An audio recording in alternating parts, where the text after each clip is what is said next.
BD news অ্যালার্টের আরও একটি সংবাদ সংযোগে আপনাদেরকে স্বাগতম। ঝটিকা মিছিলে অংশ নেওয়া আওয়ামী লীগের 9 নেতাকর্মী গ্রেপ্তার।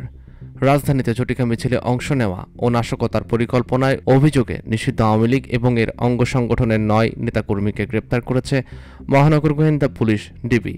শনিবার সন্ধ্যা থেকে রোববার ভোর পর্যন্ত রাজধানীর বিভিন্ন এলাকায় অভিযান চালিয়ে তাদের গ্রেপ্তার করা হয়।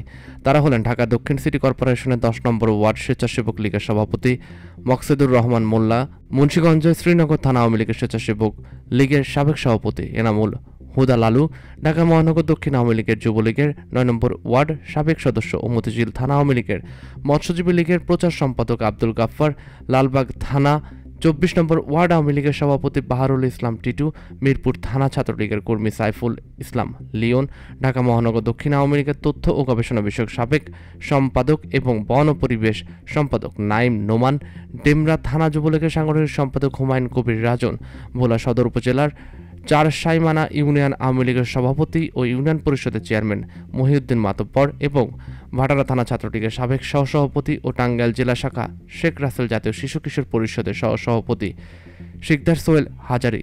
রোববার ডিএমপির মিডিয়া শাখা থেকে এক সংবাদ বিজ্ঞপ্তিতে জানানো হয়েছে, ডিবির একাধিক বিভাগ সমন্বিতভাবে এসব অভিযান পরিচালনা করে। শনিবার সন্ধ্যা থেকে রাতভর তেজগাঁও শিল্পাঞ্চল, কলাবাগান, লালবাগ, মিরপুর, পল্লবী, ডেমরা, ধানমন্ডি ও কাফরুল এলাকায় অভিযান চালিয়ে তাদের আটক করা হয়।